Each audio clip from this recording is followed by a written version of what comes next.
wabarakatuh dan selamat sejahtera. Nama saya Nurul Hasanah binti Khairuddin daripada unit Bahasa Melayu 1.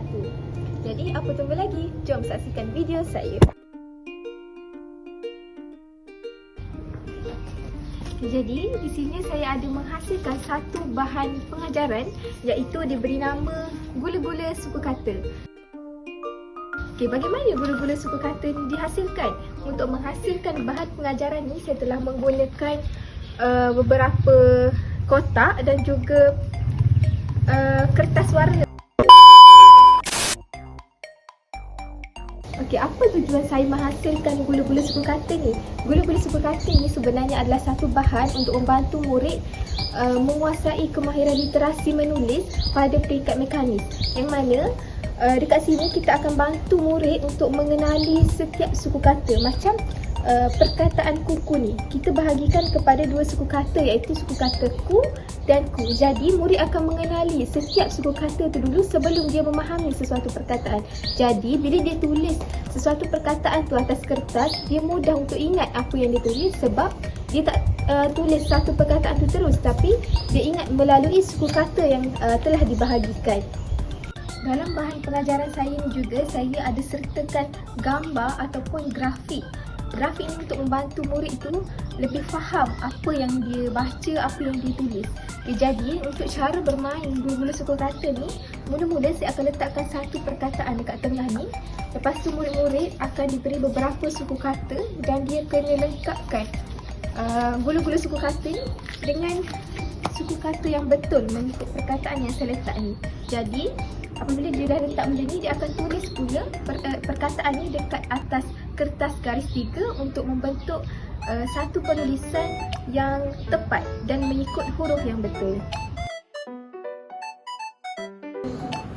Assalamualaikum anak-anak. Hari ini kita akan main satu permainan iaitu permainan gula-gula suku kata. Di kat sini kita dapat tengok ada satu gula-gula yang akan korang main untuk menyambungkan suku kata membentuk perkataan. Jadi kat sini cikgu dah sediakan 4 perkataan untuk korang main. Okey. Jadi contohnya perkataan yang pertama, perkataan meja. Okey, cikgu akan letak perkataan kat tengah. Lepas tu awak semua kena pilih suku kata yang membentuk perkataan meja ni. Contohnya yang pertama, me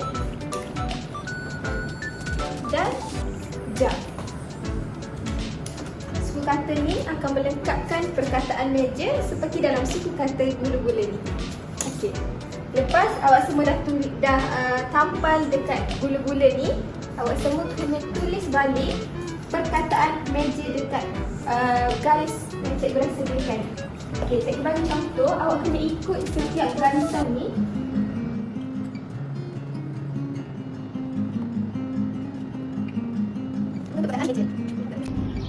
Bagi mengaitkan bahan bantu mengajar saya dengan pendidikan, dapat dilihat bahawa dalam usaha mencapai aspirasi dan hala tuju pendidikan ini, beberapa inisiatif telah dilakukan oleh pihak kerajaan. Antaranya ialah SKPM iaitu Standard Kualiti Pendidikan Malaysia. Dalam standard kualiti ini saya sentuh standard yang keempat iaitu pengajaran dan pembelajaran, yang mana dalam standard ini guru berperanan sebagai pembantu ataupun pembimbing murid dalam usaha untuk mencapai kecemerlangan. Juga dapat dikaitkan dengan SKPMG 2, yang mana SKPMG 2 ini ditubuhkan untuk menaik taraf lagi sistem pendidikan menjadi lebih baik. Dan untuk SKPMG 2 ini juga saya ingin sentuh berkenaan dengan standard keempat, yang mana berkenaan dengan pembelajaran dan pemudahcaraan. Yang dia berbeza dengan SKPM pengajaran dan pembelajaran, SKPMG 2 pembelajaran dan pemudahcaraan. Dalam standard keempat SKPMG 2 ini, guru berperanan sebagai pembimbing, penilai, pendorong dan murid bergerak aktif dalam pembelajaran. Jadi untuk saya kaitkan dengan bahan bantu mengajar saya tu, guru dia kena mendorong murid-murid ini untuk melakukan aktiviti itu dalam kelas dan menghasilkan satu suasana yang menarik dalam pembelajaran. Selain itu, guru juga akan membimbing murid apabila dia melakukan sebarang kesalahan ketika melakukan aktiviti, dan murid akan bergerak secara aktif, yang mana semua murid akan terlibat dalam pembelajaran ini. Selain itu, dalam usaha untuk mencapai aspirasi dan hala tuju negara juga, satu pelan pembangunan yang dipanggil Pelan Pembangunan Pendidikan Malaysia (PPPM) telah diperkenalkan untuk menghasilkan seseorang individu ataupun seseorang murid yang mahir dalam komunikasi, berfikiran kreatif dan inovatif serta mahir dalam penggunaan teknologi maklumat. Pelan pembangunan ini juga dia mengambil kira beberapa laporan terdahulu, sebagai contoh laporan Rahman Talib dan laporan Razak, untuk menghasilkan satu pelan pembangunan yang berkualiti. Pelan ini juga dia bertujuan untuk menambah baik sistem pendidikan di Malaysia. Bagi mencapai objektif kualiti sistem pendidikan yang terbaik di Malaysia ini, pelan pembangunan ini dirangka berdasarkan 3 fasa ataupun dikenali sebagai 3 gelombang, 5 aspirasi sistem pendidikan negara, 6 aspirasi murid dan juga 11 anjakan dalam pelan pembangunan pendidikan Malaysia ini. Jadi, menurut bahan pengajaran dan pembelajaran saya dan juga menurut 5 aspirasi sistem pendidikan negara itu, dapat saya kaitkan dengan, saya ambil beberapa sahaja daripada sistem pendidikan negara ini, iaitu yang pertama, akses kepada kejayaan. Jadi akses kepada kejayaan ini bermaksud saya akan memberikan pengetahuan ataupun cara aktiviti ini kepada semua murid tanpa mengira latar belakang jantina, sosial, kaum, agama dan sebagainya. Jadi dalam kelas yang saya akan mengajar dan buat aktiviti ini nanti, semua murid akan turut terlibat dan memberi sumbangan serta bermain bersama-sama tanpa mengira, tanpa mengambil aspek pilih kasih dan sebagainya. Jadi aspirasi yang kedua iaitu kualiti standard antarabangsa. Jadi bila kita fikir antarabangsa ni, ia adalah satu peringkat yang sangat tinggi. Namun jika nak dibandingkan dengan bahan bantu mengajar saya, memang dia bahan bantu mengajar ni adalah satu inisiatif untuk membantu murid pada peringkat yang awal. Namun peringkat ini dapat dipraktikkan lagi pada peringkat yang lebih tinggi apabila murid itu melangkah ke alam persekolahan sekolah menengah nanti. Jadi bahan bantu mengajar saya ini sedikit sebanyak dapat membantu murid pada peringkat awal dan mereka perlu menggilap lagi bakat mereka pada peringkat yang lebih tinggi nanti supaya dapat menjadi seorang murid yang berpotensi tinggi, seterusnya dapat menonjol bakat mereka pada peringkat antarabangsa. Jadi yang ketiga iaitu dari aspek perpaduan. Sebagai contoh, kalau dalam kelas nanti saya akan menggunakan bahan pengajaran dan pembelajaran ni, tapi dalam kelas nanti akan ada beberapa kaum, contohnya Melayu, India, Cina dan sebagainya.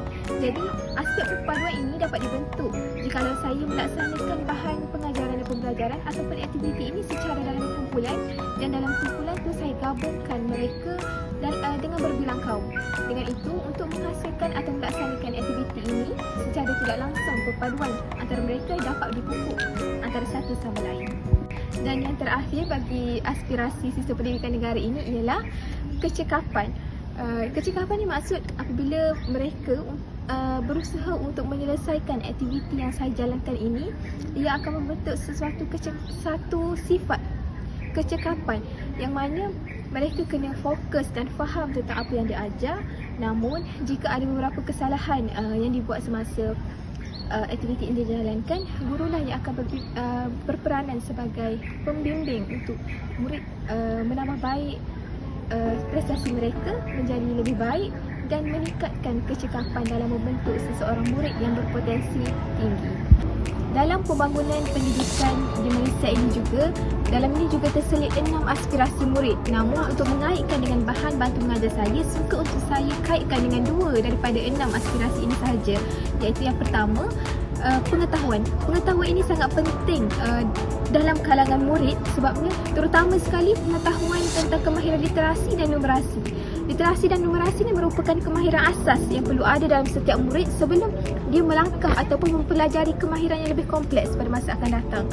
Macam bahan BBM saya tadi, saya menekankan kemahiran literasi menulis. Dan kemahiran literasi menulis dan membaca ini juga adalah merupakan kemahiran yang sangat penting sebelum dia melangkah ke kemahiran yang lebih sukar pada masa akan datang.